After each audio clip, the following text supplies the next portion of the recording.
Bien, buenas tardes. Quien les saluda es el letrado Rañorana Juan Pablo II del Estudio Jurídico Iker y Asociados. En esta oportunidad el suscrito va a hablar respecto al error de comprensión culturalmente condicionado, es decir, qué es, cuál es su finalidad, en qué caso se aplica, ¿no?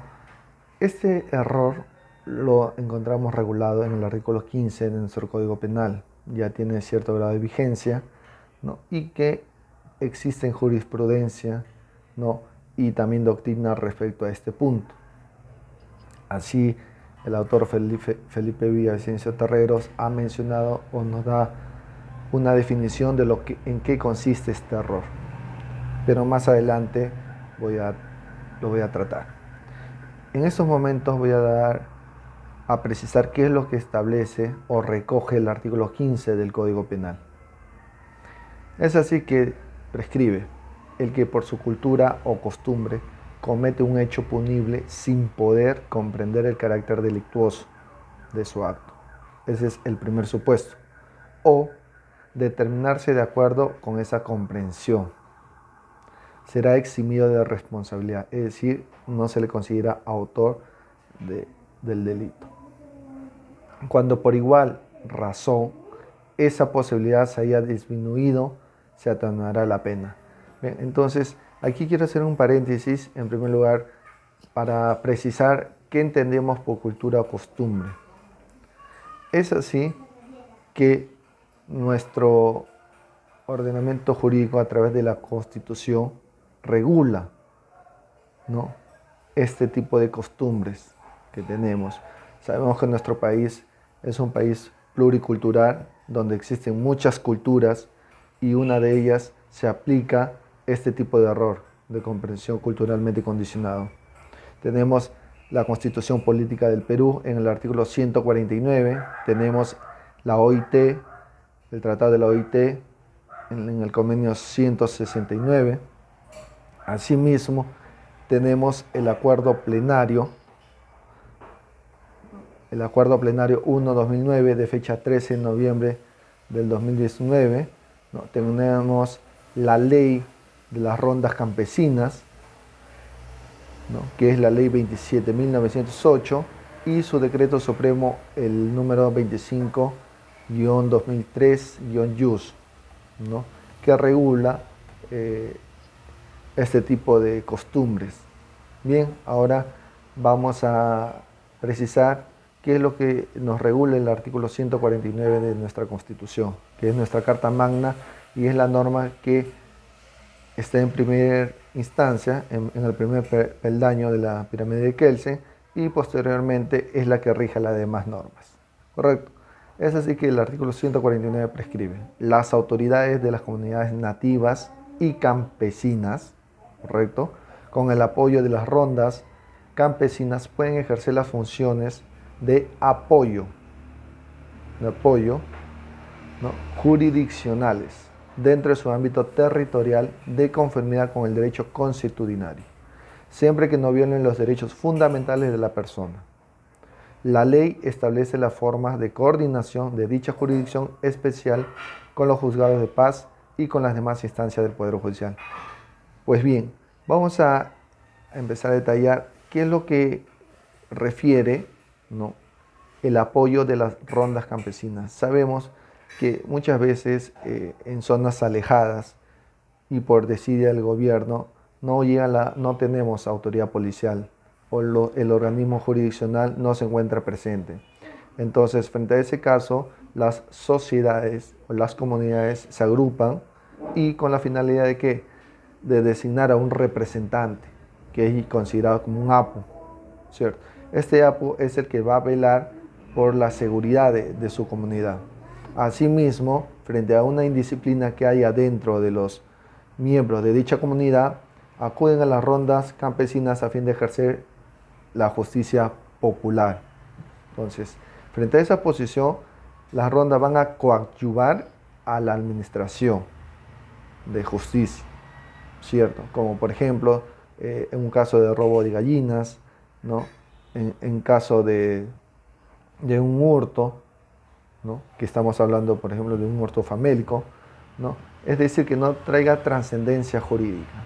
Pero si ya nosotros hablamos de un delito de violación, de robo agravado, de hurto agravado, de un homicidio, entonces la función de las rondas campesinas va a ser coadyuvar a la detención de la persona imputada o de los imputados. Una vez que estos han sido detenidos, automáticamente se le tiene que poner a disposición de la autoridad policial, fiscal o jurisdiccional para que ellos realicen su función.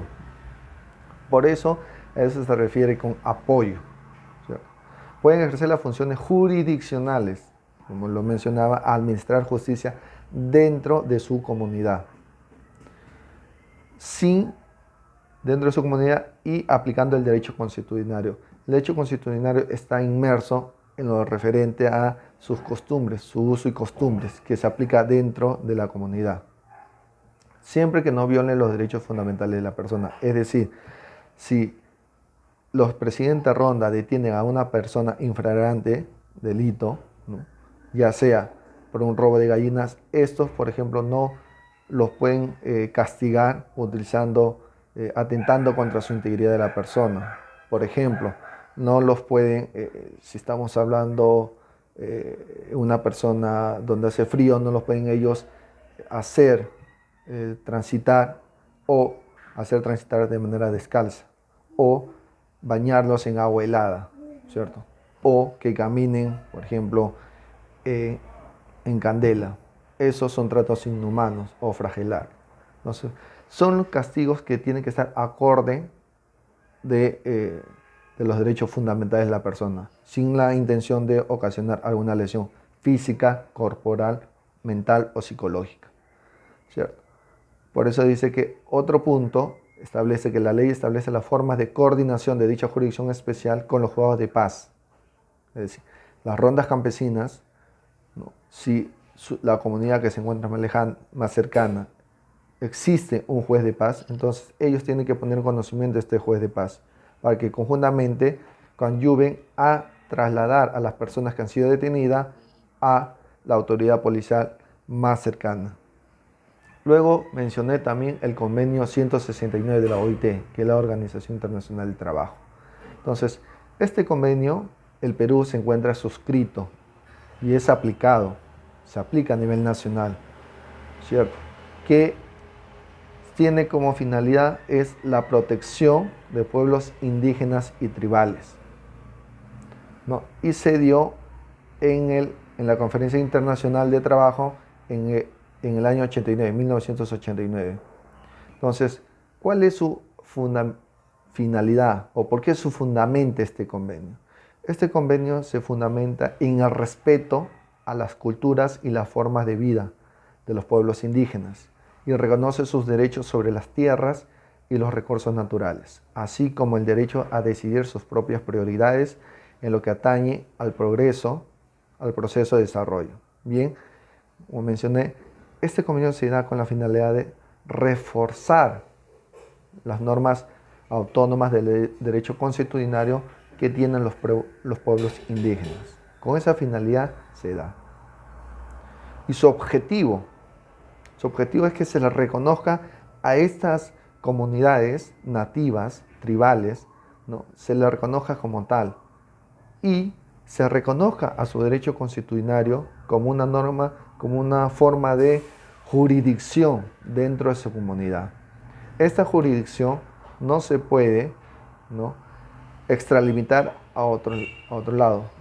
Poniendo un ejemplo, las rondas campesinas de la fila alta no se puede inmiscuir, ¿no?, en las zonas donde se haya cometido algún ilícito, como por ejemplo en la ciudad de Chamaya, ¿no?, Corral Quemado.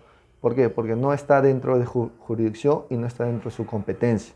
Ya va más allá. Entonces, cada ronda campesina va a tener que intervenir dentro de su jurisdicción, sin afectar, voy a repetir, los derechos fundamentales de la persona. Bien. Posteriormente tenemos lo que es el Acuerdo Plenario 1-2019, de fecha 13 de noviembre del año 2009. Entonces, en este Acuerdo Plenario 1-2009 también nos da una pequeña definición, ¿no?, y nos explica cuál es el fundamento principal por la que se da el presente acuerdo plenario. Recordemos que este acuerdo plenario tiene como fundamento jurídico de precedente vinculante para los órganos jurisdiccionales a partir del fundamento jurídico séptimo, y que tiene que ser aplicado por los jueces de nuestra jurisdicción. Entonces, como vemos, estos fundamentos jurídicos son de obligatorio cumplimiento para los órganos jurisdiccionales. Asimismo, este acuerdo plenario se da con la finalidad también de reforzar a lo ya dispuesto en el convenio 169 y en el artículo 149 de la Constitución de 1993. Entonces, el requisito principal, ¿no?, de este acuerdo plenario es dice, los integrantes de las rondas campesinas cumplen en principio el requisito de pertenecer a un grupo cultural y étnico particularizado. Es decir, como vuelvo a recalcar, las rondas campesinas se rigen sus normas bajo derecho consuetudinario y se aplican dentro de su jurisdicción. No pueden ir más allá de su jurisdicción, ¿no? Entonces, como vemos, son normas importantísimas que son aplicadas dentro del derecho consuetudinario. Es así también el fundamento jurídico del presente acuerdo plenario prescribe que en la medida que la propia Constitución, que es nuestra Carta Magna y primordial en la aplicación de nuestro derecho, afirma el derecho a la identidad étnica y cultural de las personas, y el Estado reconoce y protege la pluralidad étnica y cultural de la nación, lo que yo mencionaba en un principio. Somos un país pluricultural, ¿cierto? Y no por eso nosotros vamos a discriminar a aquellas personas que se encuentran dentro de una etnia o de una cultura diferente a la nuestra. Todos somos iguales, porque eso es lo que prescribe la Constitución en el acuerdo, en el artículo 1 y 2, ¿no?, que todas las personas somos iguales ante la sociedad y ante Dios, claro estamos. Entonces, como vemos, con este acuerdo plenario ya da mayor consistencia al artículo primero de la Constitución, así como al artículo 149 también de nuestra Carta Magna.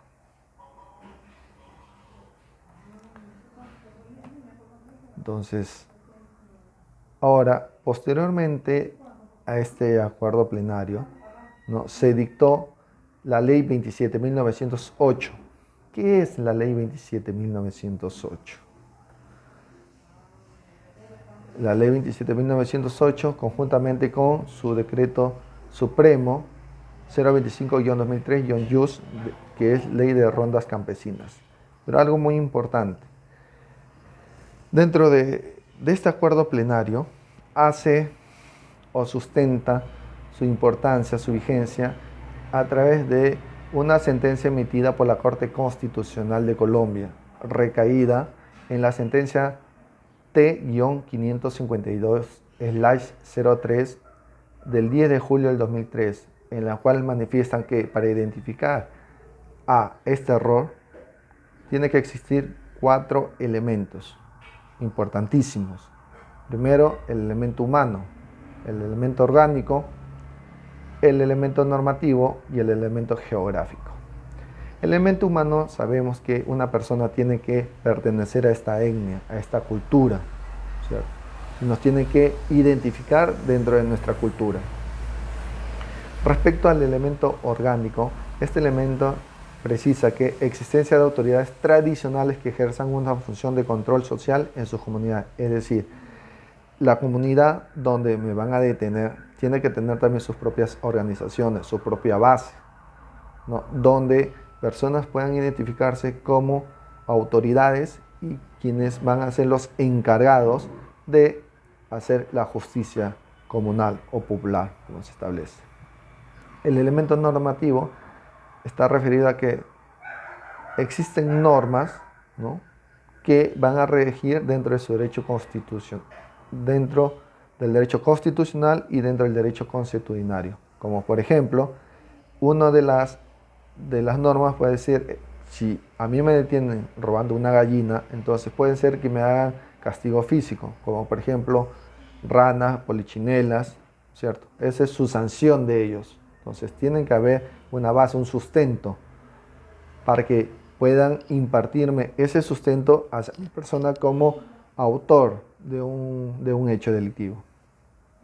Luego tenemos el geográfico, como lo precisé inicialmente, en que nosotros, las rondas de la fila alta, no pueden ir a impartir la justicia, sus normas, en un caserío, por ejemplo, de Corral Quemado e inclusive de Chamaya, porque sabemos que son diferentes, es diferente jurisdicción, no podemos ir a esa ya, ¿no? Entonces, todo eso tiene que tener este tipo de sustento y les recomiendo que lean la sentencia T552-03 de fecha 10 de julio del año 2003. Entonces, vemos que son importantísimos estos 4 elementos para poder determinar la aplicación de esta justicia popular. ¿Correcto? Luego tenemos que determinar en el fundamento jurídico 10 de dicho acuerdo plenario, no, de que nos habla de un elemento objetivo que es de vital importancia, que tiene que existir una congruencia también entre los hechos, ¿cierto? Pues una persona de ciudad no puede, que vive en ciudad, que se interrelaciona, que tiene un cierto grado de educación, no puede ir a un caserío y cometer un delito argumentando que esa es costumbre de ellos, ¿cierto? En todo caso, se tiene que determinar cuáles fueron los elementos que conllevaron a la persona a cometer este tipo de actos.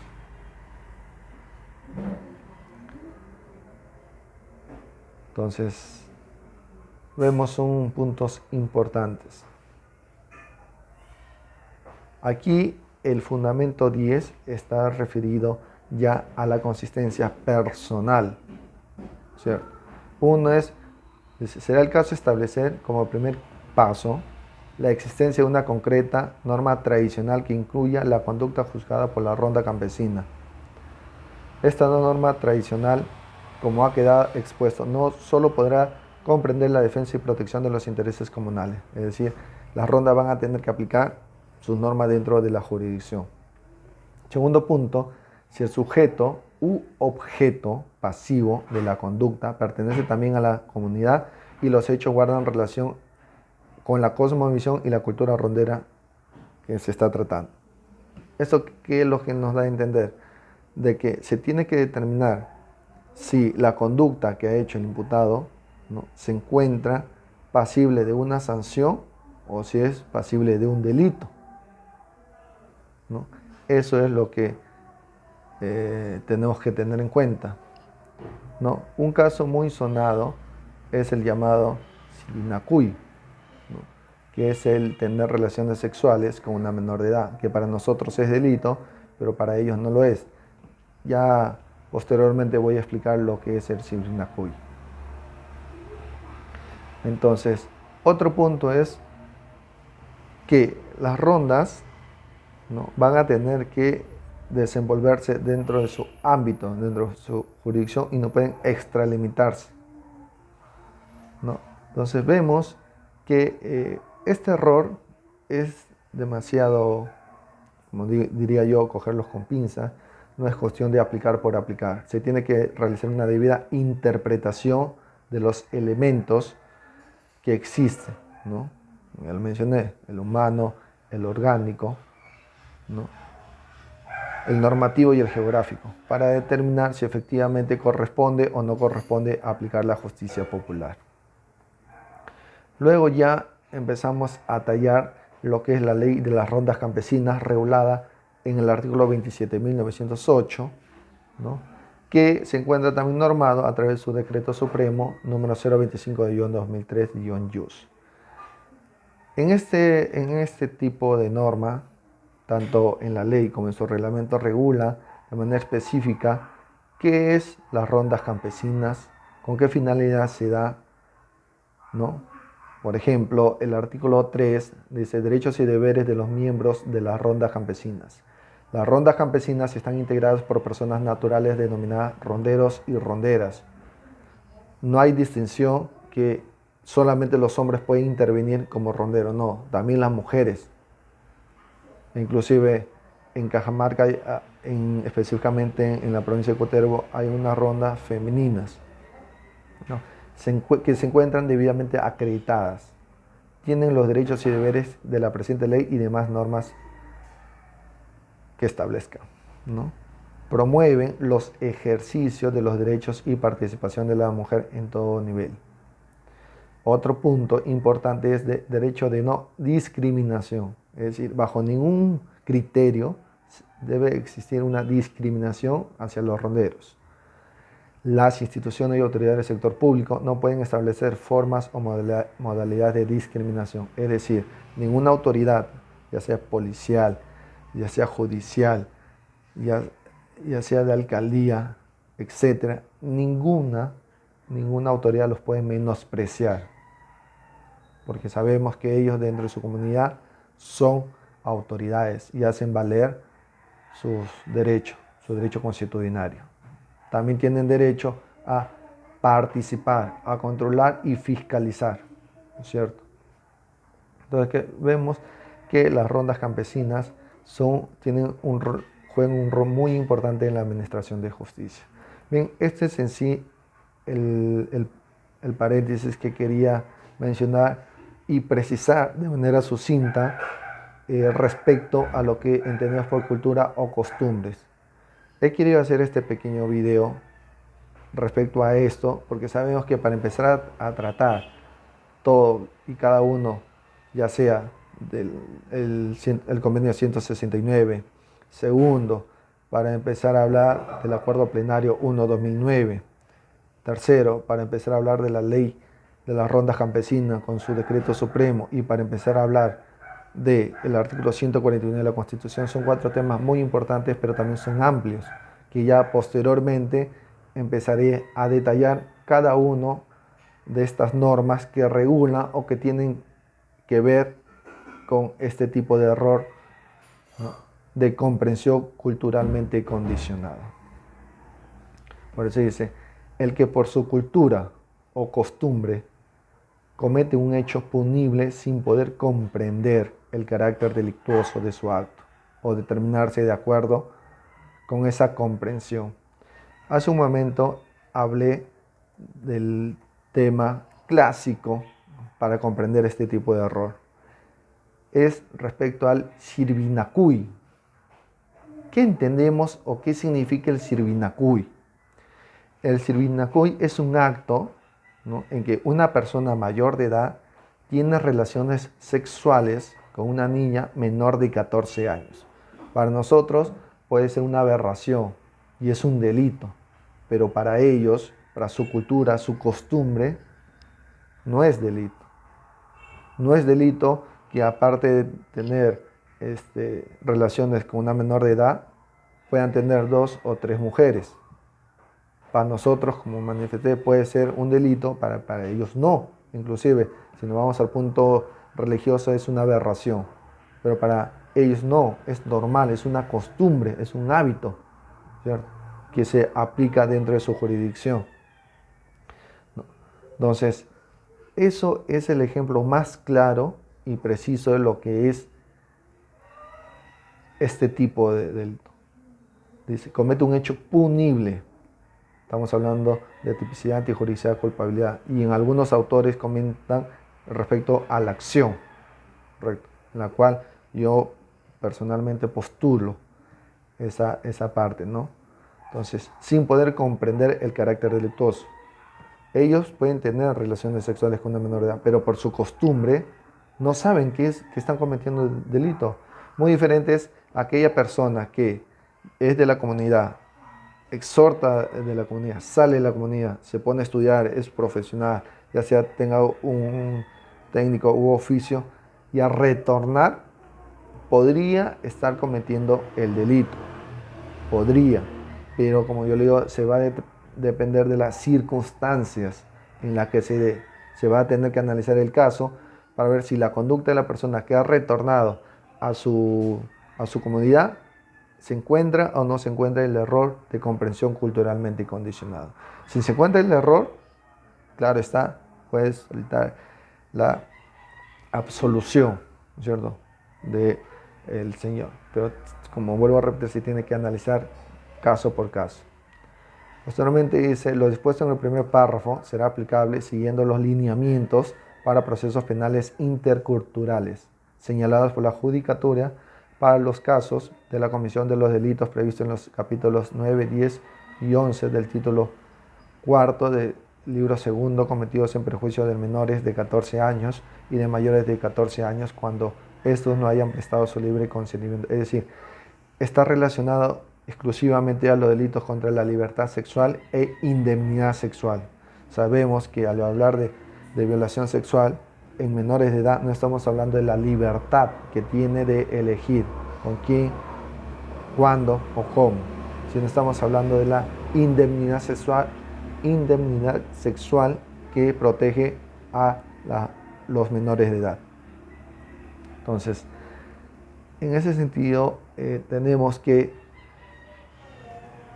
algunos autores han recogido opiniones de algunos autores, como por ejemplo del maestro Felipe Villavicencio Terreros, en la cual precisa, dice, el error de comprensión culturalmente condicionada debe entenderse como un error propiamente dicho, que imposibilita, es decir, que no te das cuenta, la comprensión de la antijuricidad. No sabes que tu conducta es antijurídica, originado por el condicionamiento cultural del individuo.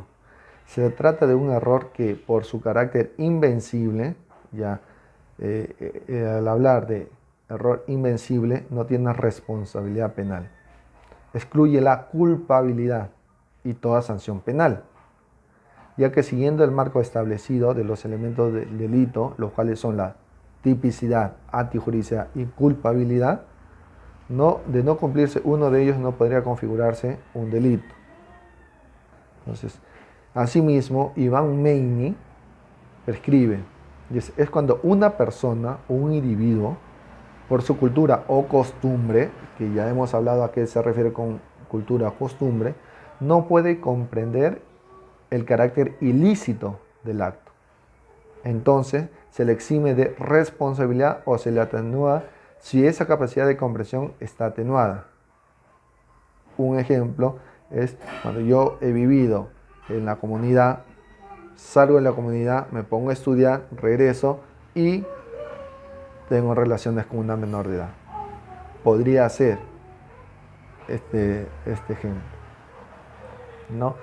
Otro también penalista importante que el suscrito ha recogido es lo que prescribe el doctor y maestro también de Derecho Penal Raúl Zaffaroni, en la cual prescribe: concibe el error de comprensión culturalmente condicionado a partir de la legislación argentina, en particular del artículo 34, inciso 1 del Código Penal. Sabemos que el doctor Zaffaroni es un ilustre, es un maestro en derecho, en la cual dice: según esta disposición, no es punible, o sea, no es sancionable, quien no haya podido en el momento del hecho, ya sea por insuficiencia, por no razonamiento de sus facultades, por alteraciones morbosas de las mismas o por su estado de inconsciencia, error o ignorancia, de hecho no imputable, comprender, no darse cuenta, razonar que mi acción es un delito, la criminalidad del acto o dirigir sus acciones. Entonces, como vemos, todos los autores precisan a qué se refiere el error de comprensión culturalmente condicionada. Espero que esta pequeña charla o este pequeño video les sirva para poder entender y comprender respecto a lo que existe o qué quiere decir el error de comprensión culturalmente condicionado. Bien, vuelvo a repetir, yo me encuentro atendiendo en la calle Roberto Segura, 716 de la ciudad de Jaén, en el segundo piso. Mi número telefónico es 998-425-627 o el 927-570070 para absolver sus dudas, sus consultas respecto del ámbito jurídico. Muchas gracias, hasta una nueva oportunidad.